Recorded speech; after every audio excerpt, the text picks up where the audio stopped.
this testing video for the machine learning project. This project is basically to do with loan repayment and predicting the probability of a person to default in paying a loan, and that's a classification problem. And there is also a regression problem, which is predicting the repayment latency. So as you can see here, we have 5 files. We've divided the program into 5 files. There's main, models, interface helpers, and configurations. So let's go and run the program then. Here we go. Over here, as you can see, you have a classification option and a regression option, and you have different parameters. You have, first of all, the regularization parameter, which is going to basically control how strongly the kernel SVM is going to penalize mistakes for the classification. So if it's larger, there's more chance of overfitting, and it will make the model fit the training data more strictly. And here you have kernel influence, so either you can scale it, or you can go auto, or you can put a fixed number. What this is basically going to do is control how much influence each training point has in the kernel, and it will affect how smooth the boundaries are going to be, the decision boundaries in the end as well.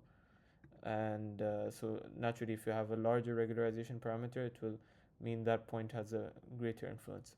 Finally, as our classes were imbalanced, we have the option to the user to balance the classes as the default or choose not to balance them.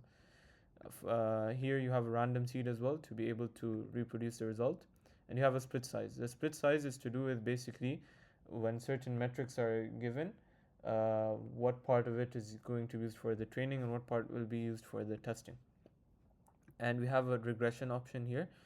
For the regression, we're not using for the classification, we're using a kernel SVM. For the regression, we're using a decision tree. And you have here the option of a tree depth limit and the minimum records per leaf as well. So let's go and enter some files. We have an option here to enter an example file. So we can go here, we can press browse, and over here straight away you have the QuAM test files.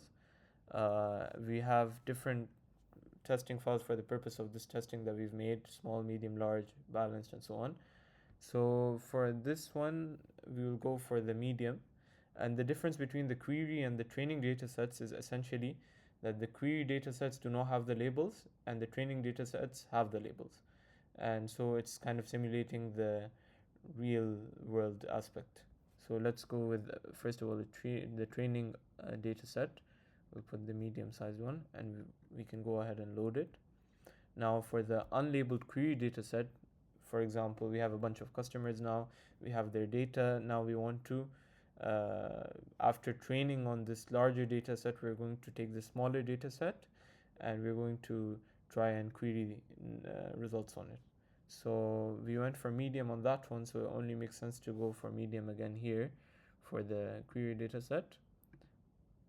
And as you can see, it's loaded.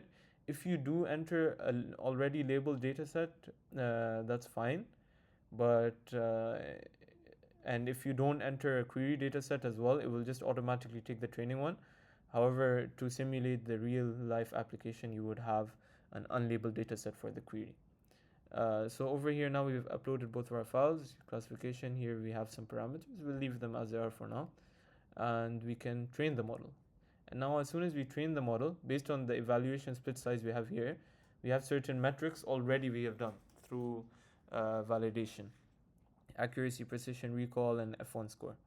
And because this is a classification for the probability of the customers defaulting, this is the first 10 rows, the probability of the customer defaulting. And we can now inference any customer. So let's go inference customer number 17, for example.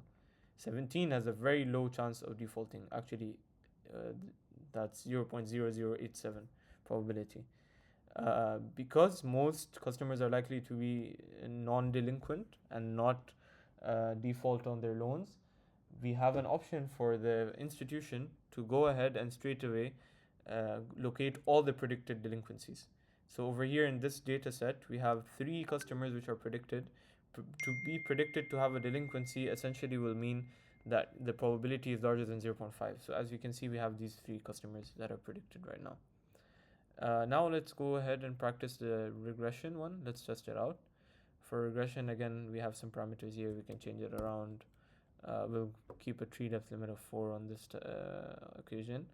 And we can use the same data sets as well, because they have columns for the repayment, to do with the repayment latency as well. Now we can train the model. First of all, as you can see, we have a target as repayment months, 1,500 rows, and because of this evaluation split size, 1,200 have been used for training and 300 for testing in order to come up with these regression metrics. As you can see, the R squared is pretty good, 0.998. Now let's go ahead and predict a certain customer. Let's go predict the same customer, number 17. As we can see over here, the customer number 17 from the inference dataset has been predicted that they are going to repay their loan after a latency of 6 months. Now we can go and put a different number as well, 25. Over here, again, 6 months. And 31, 60 months. Now this customer has a repayment latency of 5 years. So as you can see, the software is quite sophisticated and tailored to the purpose of a financial institution. And there's a lot of error handling as well. For example, I cannot add a minimum records per leaf, for example. If I was to try and train the model, as you can see, minimum records per leaf must be at least 1. And there are different error handling we've already done as well. So this is our program. We have, just to recap, a regression problem to predict the latency of the customer repaying the loan. And we have a classification problem, which is probabilistic, to predict the probability of a customer to repay the loan that they have requested. Thank you very much.